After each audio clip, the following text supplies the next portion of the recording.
Very warm welcome, students. This is Anil Kumar, and today we are going to deal with a chapter Who Did Patrick's Homework Part 2. अब तक इस chapter में ये हुआ था कि पैट्रिक को एल्फ मिलता है और एल्फ जो कि एक बौना व्यक्ति है उसकी जान बचाने के बदले में पैट्रिक ने उसे होमवर्क करने पर लगा दिया।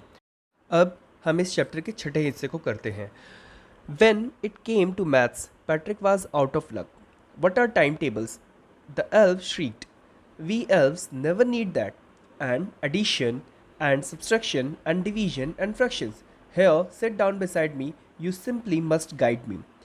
अब जब होमवर्क करने में मैथ्स की बारी आती थी तो पैट्रिक को उसकी मदद करनी पड़ती ही थी और वो इस काम को करने में बहुत परेशान हो जाता था।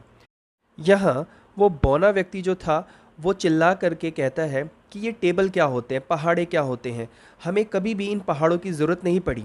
हम बौने लोगों को कभी भी इन पहाड़ों की ना तो ज़रूरत पड़ी, ना ही कभी एडिशन की, ना ही सब्सट्रैक्शन की यानी जमा घटा, डिवीज़न भाग की ज़रूरत नहीं पड़ी, फ्रैक्शंस परिमेय संख्याओं की ज़रूरत नहीं पड़ी। तो एक काम कर, मेरे बगल में बैठ और मुझे बता कि ये काम कैसे करते हैं, इन्हें कैसे सॉल्व करना है।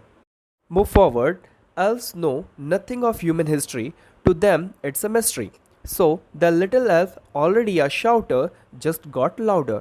Go to the library. I need books. More and more books. And you can help me read them too. यहाँ एल्स जो था उसे ह्यूमन हिस्ट्री के बारे में भी कुछ नहीं पता था, यानी इंसानों के इतिहास के बारे में भी कोई भी जानकारी नहीं थी। तो उसके लिए तो भाई ये एक तरह से ये मिस्ट्री था, यानी एक रहस्य था।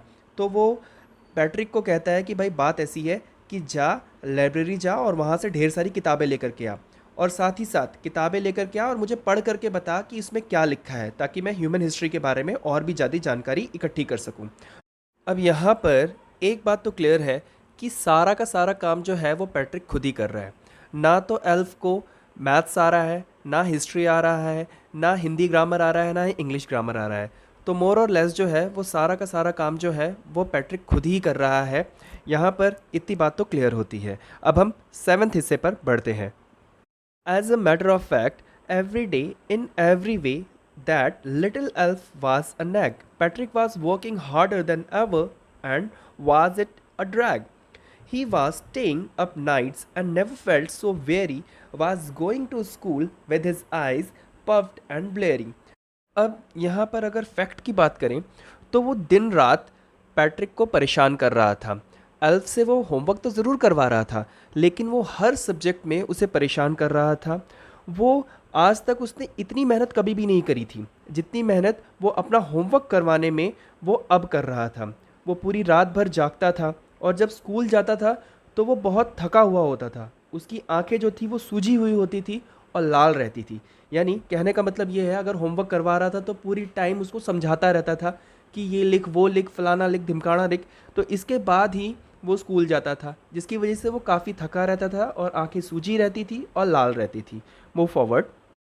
Finally, the last day of school arrived, and the elf was free to go.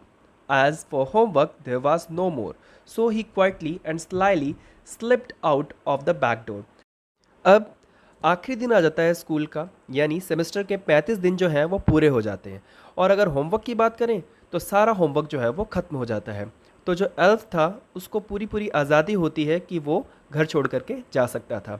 तो वो आराम से पीछे के दरवाजे से निकल लेता है। Patrick got his A's. His classmates were amazed. His teachers smiled and were full of praise. And his parents, they wondered what had happened to the Patrick. अब चूंकि जब सारा होमवर्क हो गया था तो उसको उसके काम के लिए ए मिल जाता है सब्जेक्ट्स में। सो उसके जो क्लासमेट्स थे वो बड़े हैरान होते हैं। उसके टीचर जो हैं वो उस पर मुस्कुराते हैं और उसकी खूब तारीफ़ करते हैं। अगर उसके पेरेंट्स की बात की जाए तो उसके माता पिता बिल्कुल हैरान थे कि भाई इस लड़के को हो क्या गया। He was now a model kid, cleaned his room, did his chores, was cheerful, never rude, like he had developed a whole new attitude. अब बात की जाए तो जो पैट्रिक था वो एकदम अच्छे बच्चों में से एक हो गया था। वो अपना रूम साफ़ करता था, अपने सारे काम करता था, होमवर्क करता था, मुस्कुराता था, खुश रहता था और कभी भी गुस्सा नहीं करता था। एक तरह से उसके अंदर में एकदम नया एटीट्यूड आ गया था। Move forward. You see, in the end, Patrick still thought he had made that tiny man do all his homework. But I will share a secret. Just between you and me it was in the elf Patrick had done it himself. अब आपके writer carol मूर की entry होती है और वो कहते हैं कि पैट्रिक को ऐसा लगता है कि उस छोटे इंसान यानी कि एल्फ ने उसका सारा होमवर्क किया। पर मैं तुम्हें एक सीक्रेट बताता हूँ कि एल्फ ने उसका कोई होमवर्क नहीं किया, पैट्रिक ने ये सारा होमवर्क खुद किया। सो स्टूडेंट्स, इस चैप्टर का सेकंड पार्ट यहीं पे समाप्त होता है। मुझे ऐसी आशा है कि आपको ये चैप्टर अच्छे से समझ में आया होगा।